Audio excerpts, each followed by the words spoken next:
10ാം class 11 +1 +2 ക്ലാസ്സുകളിൽ കുറേ കുട്ടികൾ സാധാരണ രീതിയിൽ നമ്മുടെ ഒരു അഡ്മിഷൻ്റെ ഒരു 60 to 70 ആളുകളാണ് സാധാരണ ഒരു മെയിൽ വാർഡിൽ നമുക്ക് മെഡിക്കൽ കോളേജിൽ അഡ്മിറ്റ് ആവുക.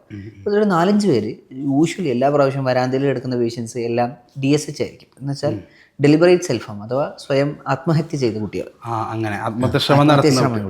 അപ്പോൾ നമ്മൾ ഇവരോടൊക്കെ ചോദിക്കും എന്തായിരുന്നു കാരണം. അപ്പോൾ അവർ പറയും, ഉമ്മ പറയും, ഇവന് ഫുൾ ടൈം ഫോണിൽ ഇങ്ങനെ ഗെയിം കളിച്ചുകൊണ്ടിരിക്കുക. അപ്പോൾ ഞാൻ എന്ത് ചെയ്തു, ഇന്ന് ഈ കളിക്കണ്ടെന്ന് പറഞ്ഞിട്ട് ഓൻ്റെ അടുത്ത് ഫോണങ്ങ് വാങ്ങി വെച്ചു.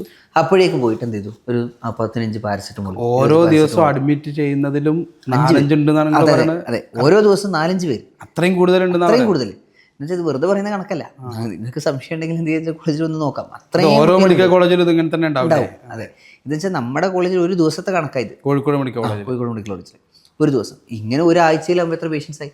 ഇങ്ങനെയുള്ള പേഷ്യൻസ് എന്ന് വെച്ചാൽ ഇപ്പോഴത്തെ പ്രശ്നം എന്ന് വെച്ചാൽ ഈ കുട്ടികൾക്ക് ഗെയിം കളിക്കുന്നു അല്ലെങ്കിൽ ഫോൺ യൂസ് ചെയ്യുന്നു എന്നുള്ളത് അതൊരു അഡിക്ഷൻ ലെവലിലേക്ക് പോവുകയും അത് മിക്കവാറും ഈ രാത്രി സമയങ്ങളൊക്കെ മുഴുവനായിട്ട് ഉപയോഗിക്കും.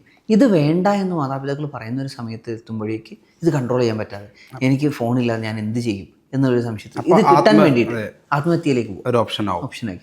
അപ്പോൾ അങ്ങനെ ചെയ്യുന്നത്. പിന്നെ ഇത് എങ്ങനെ ആത്മഹത്യ ചെയ്യണം എന്നുള്ളത് ഇവർ യൂട്യൂബിലും ബാക്കിയുള്ളതും നോക്കിയിട്ടൊക്കെ ഇങ്ങനെ റെഫർ ചെയ്യുന്ന. അപ്പോൾ ഇതൊരു വലിയ അലാമിങ് പ്രശ്നമാണ്. കാരണം വെച്ചാൽ ഇതെല്ലാത്തിനെയും പ്രശ്നമുണ്ട്. എന്ന് വെച്ചാൽ ഇവർ ഈ ഫോണിലും ബാക്കിയുള്ളതിലും അഡിക്റ്റ് ആവുന്നത് കൊണ്ടാണ് ഇവരുടെ സ്ലീപ്പ് നഷ്ടപ്പെടുന്നത്. അപ്പോൾ ഇവരുടെ സ്കൂളിലെ പെർഫോമൻസ് കുറയും. ഈ സ്കൂളിലെ പെർഫോമൻസ് കുറയുമ്പോൾ അത് പാരൻസ് ചോദിക്കും.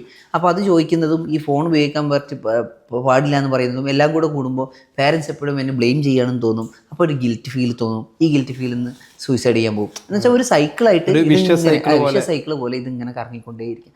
ഇതൊക്കെ അഡ്രസ്സ് ചെയ്യേണ്ട ഒരു വിഷയം തന്നെയാണ്. പ്രത്യേകിച്ച് ഇത് എങ്ങനെയാണ് നമ്മൾ ഈ ഫോൺ ഉപയോഗം എങ്ങനെ കുറക്കണം, അതിൻ്റെ ഭവിഷ്യത്ത്